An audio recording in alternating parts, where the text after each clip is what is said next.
श्रीमद् भागवत महापुराण महात्म्य 5वां अध्याय धुंधकारी को प्रेत योनि की प्राप्ति और उससे उद्धार।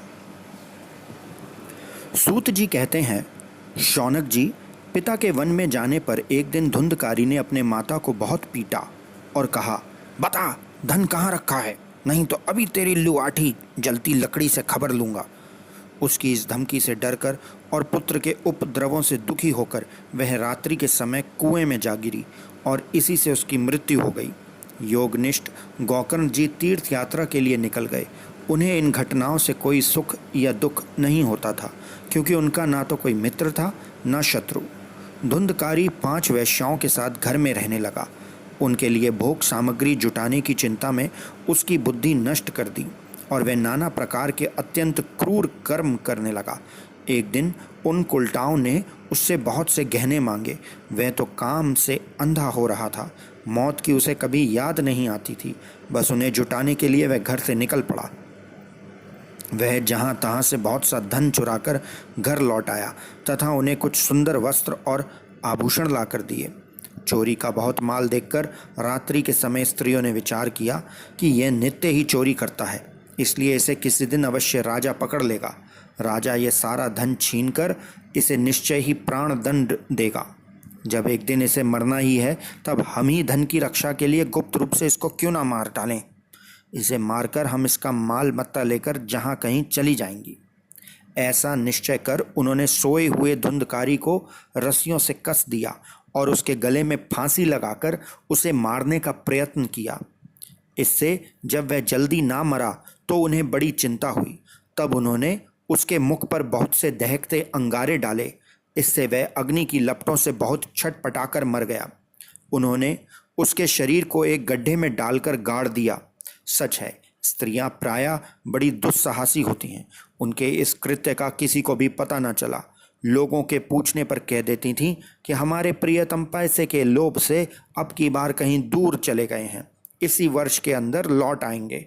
बुद्धिमान पुरुष को दुष्ट स्त्रियों का कभी विश्वास नहीं करना चाहिए।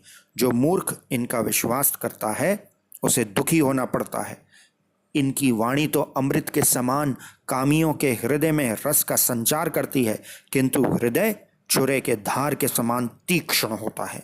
भला इन दुष्ट स्त्रियों का कौन प्यारा है।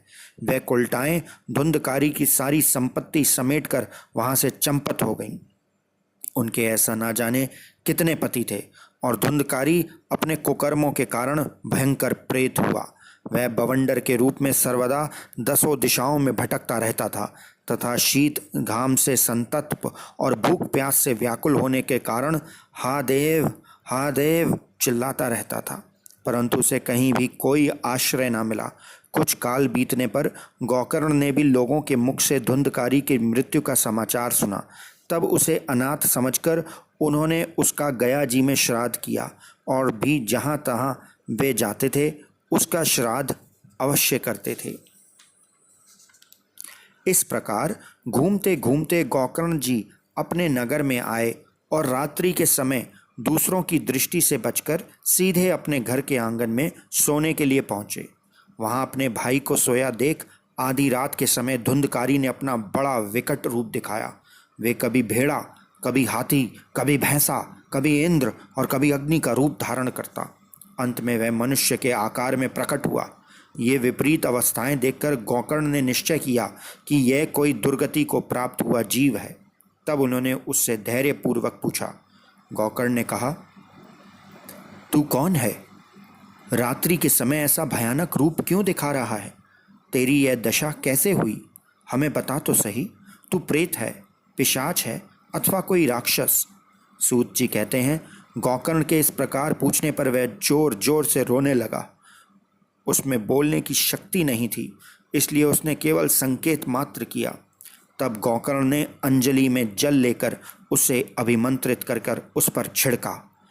इससे उसके पापों का कुछ शमन हुआ और वह इस प्रकार कहने लगा। प्रेत बोला, मैं तुम्हारा भाई हूँ, मेरा नाम है धुंधकारी। मैंने अपने ही दोष से अपना ब्राह्मण तत्व नष्ट कर दिया। मेरे कुकर्मों की गिनती नहीं की जा सकती। मैं तो महान अज्ञान में चक्कर काट रहा था। इसी से मैंने लोगों की बड़ी हिंसा की। अंत में उल्टा स्त्रियों ने मुझे तड़पा तड़पा कर मार डाला। इसी से अब प्रेत योनि में पड़कर यह दुर्दशा भोग रहा हूँ। अब देववश कर्म फल का उदय होने से मैं केवल वायु भक्षण करके जी रहा हूँ। भाई, तुम दया के समुद्र हो, अब किसी प्रकार जल्दी ही मुझे इस योनि से छुड़ाओ। गौकर्ण ने धुंधकारी की सारी बात सुनी और तब उससे बोले। गौकर्ण ने कहा, भाई, मुझे यह बात का बड़ा आश्चर्य है। मैंने तुम्हारे लिए विधि पूर्वक गया जी में पिंड दान किया, फिर भी तुम प्रेत योनि से मुक्त कैसे नहीं हुए? यदि गया श्राद्ध से भी तुम्हारी मुक्ति नहीं हुई, तब इसका और कोई उपाय नहीं है? अच्छा, तुम सब बात खोल कर कहो, मुझे अब क्या करना चाहिए? प्रेत ने कहा, मेरी मुक्ति सैकड़ों गया श्राद्ध करने से भी नहीं हो सकती। अब तो तुम इसका कोई और उपाय सोचो। प्रेत की यह बात सुनकर गौकर्ण को बड़ा आश्चर्य हुआ। वह कहने लगे, यदि सैकड़ों गया श्राद्धों में भी तुम्हारी मुक्ति नहीं हो सकती, तब तो तुम्हारी मुक्ति असंभव ही है। अच्छा, अभी तो तुम निर्भय होकर अपने स्थान पर रहो, मैं विचार करके तुम्हारी मुक्ति के लिए कोई दूसरा उपाय करूँगा। गौकर्ण की आज्ञा पाकर धुंधकारी वहाँ से अपने स्थान पर से चला गया। इधर गौकर्ण ने रात भर विचार किया, तब भी उन्हें कोई उपाय नहीं सूझा। प्रातःकाल उनको आया देख लोग प्रेम से उनसे मिलने आए। तब गौकर्ण ने रात में जो कुछ जिस प्रकार हुआ वह सब उन्हें सुना दिया। उनसे जो लोग विद्वान, योगनिष्ठ, ज्ञानी और वेदज्ञ थे, उन्होंने भी अनेकों शास्त्रों को उलट पलट कर देखा, तो भी उसकी मुक्ति का कोई उपाय न मिला। तब सबने यही निश्चय किया कि इस विषय में तो सूर्य नारायण जो आज्ञा करे वही करना चाहिए। अतः गौकर्ण ने अपने तपोबल से सूर्य की गति रोक दिया। उन्होंने स्तुति की, भगवान, आप सारे संसार के साक्षी हैं, मैं आपको नमस्कार करता हूँ। आप मुझे कृपया करके धुंधकारी की मुक्ति का साधन बताइए। गौकर्ण की यह प्रार्थना सुनकर सूर्यदेव ने दूर से ही स्पष्ट शब्दों में कहा, श्रीमद् भागवत से मुक्ति हो सकती है, इसलिए तुम उसका सप्ताह पारायण करो। सूर्य का यह धर्ममय वचन वहाँ सभी ने सुना। तब सबने यही कहा कि प्रयत्न पूर्वक यही करो, है भी यह साधन बहुत सरल। अतः गौकर्ण जी भी तदनुसार निश्चय करके कथा सुनाने के लिए तैयार हो गए।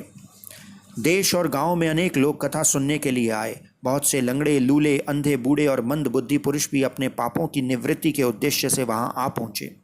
इस प्रकार वहां इतनी भीड़ हो गई कि उसे देखकर देवताओं को भी आश्चर्य होता था। जब गौकर्ण जी व्यास गद्दी पर बैठकर कथा कहने लगे, तब वह प्रेत भी वहां आ पहुंचा और इधर उधर बैठने के लिए स्थान ढूंढने लगा। इतने में ही उसकी दृष्टि एक सीधे रखे हुए 7 गांठ के बांस पर पड़ी। उसी के नीचे के छिद्र में घुसकर वह कथा सुनने के लिए बैठ गया। वायु रूप होने के कारण वह बाहर कहीं बैठ नहीं सकता था, इसलिए बांस में घुस गया। गौकर्ण जी ने एक वैष्णव ब्राह्मण को मुख्य श्रोता बनाया और प्रथम स्कंद से ही स्पष्ट स्वर में कथा सुनानी आरंभ कर दी। सायंकाल में जब कथा को विश्राम दिया गया, तब एक बड़ी विचित्र बात हुई। वहाँ सभासदों के देखते ही देखते उस बांस की एक गांठ तड़ तड़ शब्द करते फटती गई। इसी प्रकार दूसरे दिन सायंकाल में दूसरी गांठ फटी और तीसरे दिन उसी समय तीसरी।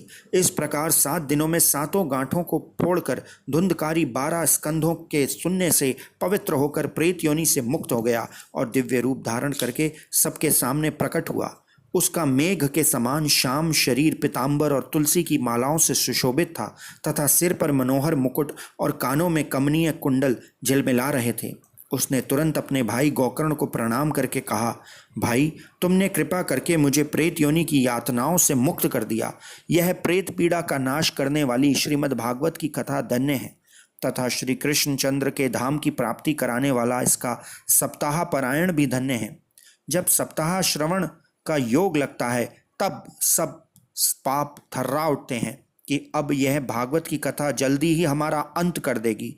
जिस प्रकार आग गीली, सूखी, छोटी बड़ी सब तरह की लकड़ियों को जला डालती है, उसी प्रकार यह सप्ताह श्रवण मन, वचन और कर्म द्वारा किए हुए नए पुराने छोटे बड़े सभी प्रकार के पापों को भस्म कर देता है। विद्वानों ने देवताओं की सभा में कहा है कि जो लोग इस भारतवर्ष में श्रीमद् भागवत की कथा नहीं सुनते, उनका जन्म वृथा ही है। भला मोहपूर्वक लालन पालन करके यदि इस अनित्य शरीर को हृष्ट पुष्ट और बलवान भी बना लिया तो भी श्रीमद् भागवत की कथा सुने बिना इसका क्या लाभ हुआ।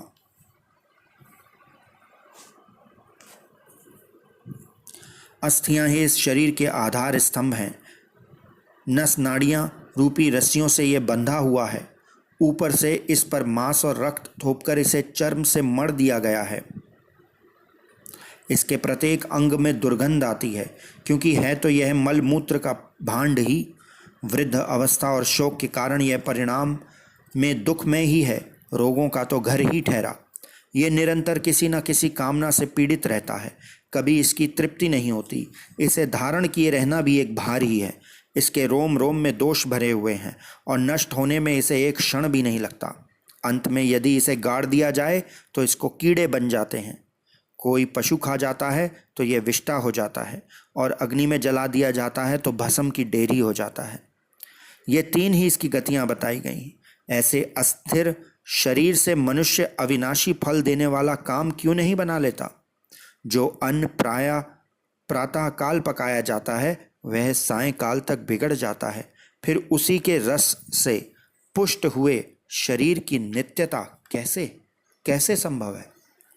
इस लोक में सप्ताह श्रवण करने से भगवान की शीघ्र ही प्राप्ति हो सकती है, अतः सब प्रकार के दोषों की निवृत्ति के लिए एकमात्र यही साधन है। जो लोग भागवत की कथा से वंचित हैं वे तो जल में बुदबुदे और जीवों में मच्छरों के समान केवल मरने के लिए ही पैदा होते हैं। भला जिसके प्रभाव से जड़ और सूखे हुए बांस की गांठें फट सकती हैं, उस भागवत कथा का श्रवण करने से चित्त की गांठों का खुल जाना कौन सी बड़ी बात है। सप्ताह श्रवण करने से मनुष्य के हृदय की गांठ खुल जाती है, उसके समस्त संशय छिन्न भिन्न हो जाते हैं और सारे कर्म क्षीण हो जाते हैं। ये भागवत कथा रूपी तीर्थ संसार के कीचड़ की धोने में बड़ा ही पटु है। विद्वानों का कथन है कि जब यह हृदय में स्थित हो जाता है तब मनुष्य की मुक्ति निश्चित ही समझनी चाहिए। जिस समय धुंधकारी ये सब बातें कह रहा था, जिसके लिए बैकुंठवासी पार्षदों के सहित एक विमान उतरा, उससे सब ओर मंडल आकार प्रकाश फैल रहा था। सब लोगों के सामने ही धुंधकारी उस विमान पर चढ़ गया। तब उस विमान पर आए हुए पार्षदों को देखकर उसने गोकर्ण से ये बात कही, भगवान के प्रिय पार्षदों, यहाँ हमारे अनेकों शुद्ध हृदय श्रोतागण हैं, उन सबके लिए आप लोग एक बहुत से विमान क्यों नहीं लाए। हम देखते हैं कि यहाँ सभी ने समान रूप से कथा सुनी, फिर फल में इस प्रकार का भेद क्यों हुआ, ये बतलाइए। भगवान के सेवकों ने कहा, हे मानद, इस फल भेद का कारण इनके श्रवण का भेद ही है। ये ठीक है कि श्रवण तो सबने समान रूप से ही किया है, किंतु इसके जैसा मनन नहीं किया। इसी से एक साथ भजन करने पर भी इसके फल में भेद रहा। इस प्रेत ने 7 दिनों तक निराहार रहकर श्रवण किया था तथा सुने हुए विषय का स्थिर चित्त से यह खूब मनन निध्यासन भी करता रहता था। सो ज्ञान दृढ़ नहीं होता, वो व्यर्थ हो जाता है। जो ज्ञान दृढ़ नहीं होता वह व्यर्थ हो जाता है। इसी प्रकार ध्यान न देने से श्रवण का, संदेह से मंत्र का और चित्त के इधर उधर भटकते रहने से जप का भी कोई फल नहीं होता। वैष्णवहीन देश, अपात्र को कराया हुआ श्राद्ध का भोजन, अक्षोत्रिय को दिया हुआ दान एवं आचारहीन कुल, इन सब का नाश हो जाता है। गुरुवचनों में विश्वास, दीनता का भाव, मन के दोषों पर विजय और कथा में चित्त की एकाग्रता इत्यादि नियमों का यदि पालन किया जाए तो श्रवण का यथार्थ फल मिलता है। यदि ये श्रोता फिर से श्रीमद् भागवत की कथा सुने तो निश्चय ही सबको बैकुंठ के प्राप्ति होगी, और गोकर्ण जी आपको तो भगवान स्वयं आकर गोलोक धाम में ले जाएंगे। यूं कहकर वे सब पार्षद हरि कीर्तन करते बैकुंठ लोक को चले गए। श्रावण मास में गोकर्ण जी ने फिर उसी प्रकार सप्ताह क्रम से कथा कही और उन श्रोताओं ने उसे फिर से सुना। नारद जी, इस कथा की समाप्ति पर जो कुछ हुआ वे सुनिए। वहाँ भक्तों से भरे हुए विमानों के साथ भगवान प्रकट हुए। सब ओर से खूब जय जयकार और नमस्कार की ध्वनियाँ होने लगीं। भगवान स्वयं हर्षित होकर अपने पंचजन्य शंख की ध्वनि करने लगे और उन्होंने गोकर्ण को हृदय से लगाकर अपने ही समान बना लिया। उन्होंने क्षण भर में ही अन्य सब श्रोताओं को भी मेघ के समान श्याम वर्ण, रेशमी पीताम्बरधारी तथा किरीट और कुंडल आदि से विभूषित कर दिया।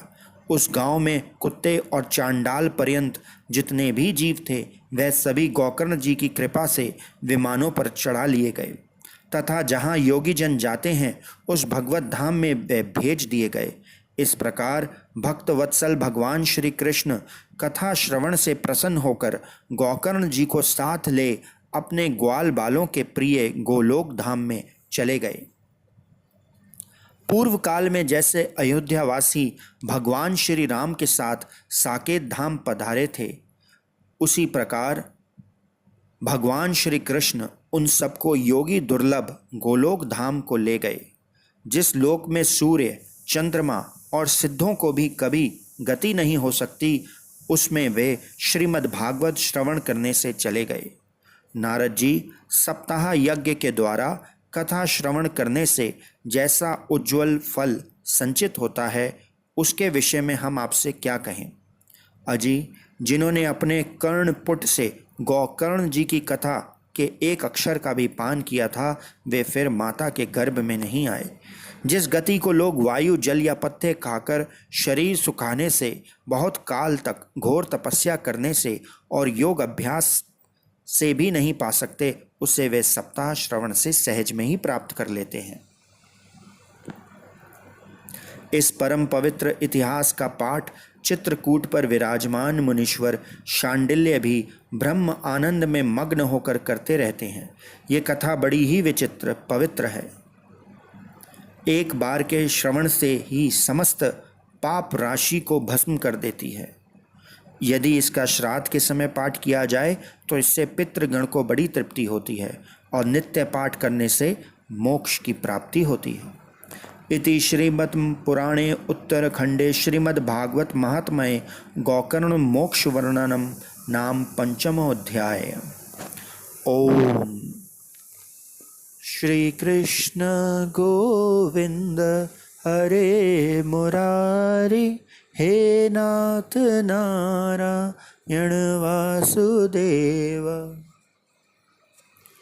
कृपया चैनल को सब्सक्राइब करें ताकि हम इस प्रकार के और वीडियोस बनाते रहें। धन्यवाद। श्री कृष्ण गोविंद हरे मुरारी, हे नाथ नारायण वासुदेवा। श्री कृष्ण गोविंद हरे मुरारी, हे नाथ नारायण वासुदेवा। श्री कृष्ण गोविंद हरे मुरारी, हे नाथ नारायण वासुदेवा। श्री कृष्ण गोविंद हरे मुरारी, हे नाथ नारायण वासुदेवा। हरि शरणम हरि शरणम हरि शरणम हरि शरणम हरि शरणम।